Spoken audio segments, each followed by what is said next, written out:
พระประเทวะเทวาวิกาเจ้าคณะจังหวัดนครพนมได้เมตตาทุ่มเทมงคลนะครับมอบเงินเป็นอาภรณ์ให้กับคณะเป็นอาราธนาขออยู่นะครับ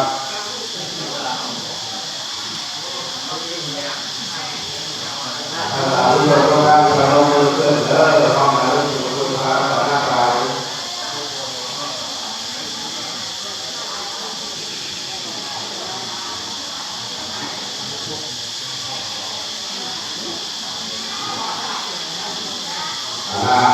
มาถูกเข้าที่สุดเข้ามาใกล้ๆเข้ามาเพื่อหน้าต้องเด้อหน้าต้องไปหน้าต้องไปเรื่องแค่ไหนหรอ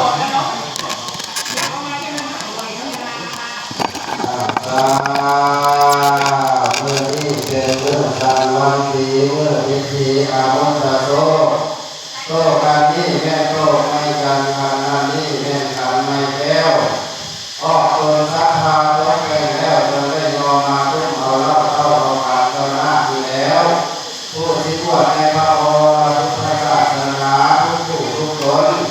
นับแต่นี้ไปแน่แค่แต่นี้ไปหน้าให้สุเจ้าผู้ต่อเพื่อนให้สุเจ้าหลวงหลอกตั้งให้สุเจ้าว่างคือกับหน้าของเพนให้พระพุทธปฏิบัติธรรมลบเลี่ยงดีงามเกิดบุญเกิดกุศลใจบุญเอาลงมาพระใจพระเอาลงมาขอแก่ที่แก่น้องแก่สถาญาติโยมผู้มาอุปถัมภ์อุปถัมภ์ให้เข้ามาลงเป็นบุญมาหน้าอยู่ดีมีสุขสาธุผู้ขึ้นเจริญรุ่งเรืองในโลกเราข้าพเจ้าพระในพระพุทธศาสนาซึ่งจะที่ต่อไปภายหน้าก็ข้าเถิด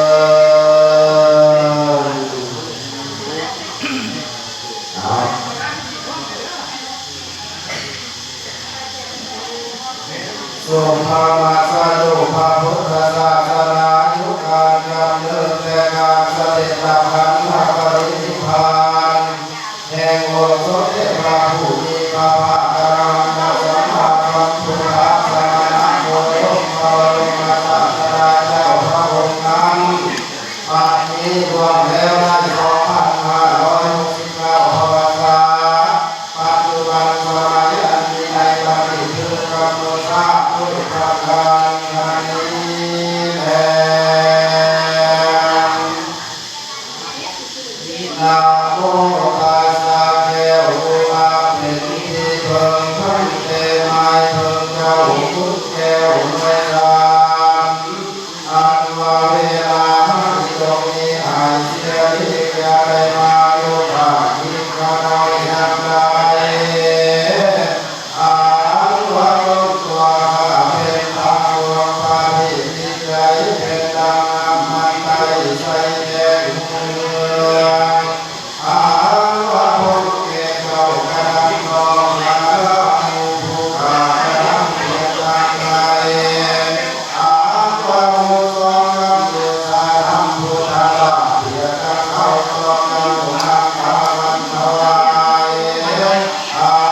ว่าเรื่องผู้แก้วกายยังนำผู้เป็นบรรลุปฏิไปวิชาแก้วพมรบุญวาทิตา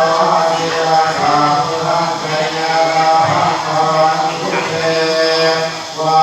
ทิตาศิลาสาธุทังเกยาลาภังพวันทุเตวาทิตาศิลาสาธุทังเกยาลาภังพวันทุเตวันดังนาเทวะโตพระมาพุทธมหา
ให้ตั้งใจให้เที่ยงให้อยู่ดีมีแรงให้เป็นภาระ